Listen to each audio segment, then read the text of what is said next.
వైఎస్ఆర్సీపీ హయాంలో అప్పటి ముఖ్యమంత్రి వైఎస్ జగన్ మోహన్ రెడ్డిని కలవటానికి సినీ పెద్దలు వెళ్లినప్పుడు తనకు ప్రాధాన్యత ఇవ్వలేదని తెలుగుదేశం ఎమ్మెల్యే, ప్రముఖ సినీ నటుడు నందమూరి బాలకృష్ణ చేసిన వ్యాఖ్యను మెగాస్టార్ చిరంజీవి ఒక ప్రకటనలో ఖండించారు.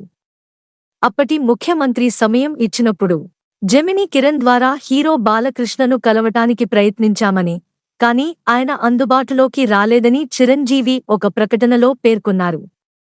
ప్రస్తుతం విదేశాల్లో ఉన్నందువల్ల లేఖ ద్వారా వివరణ ఇవ్వాల్సి వచ్చిందని చిరంజీవి తెలిపారు. జగన్ మోహన్ రెడ్డిని తాను సినీ బృందం కలవడంపై అసెంబ్లీలో బాలకృష్ణ వ్యంగ్యంగా మాట్లాడటాన్ని కూడా చిరంజీవి తప్పుబట్టారు. అప్పటి మంత్రి పేర్ని నానికి తాను ఫోన్ చేసి మాట్లాడానని, ఆ తర్వాత జగన్ మోహన్ రెడ్డి తనను లంచ్కి ఆహ్వానించారని చిరంజీవి తెలిపారు. కోవిడ్ 2వ దశ నడుస్తున్నప్పటికీ, ముందు 5గురిని రమ్మన్నప్పటికీ, తర్వాత 10 మంది బృందం రావటానికి కూడా అప్పటి ముఖ్యమంత్రి అంగీకరించారని చిరంజీవి ఆ ప్రకటనలో పేర్కొన్నారు.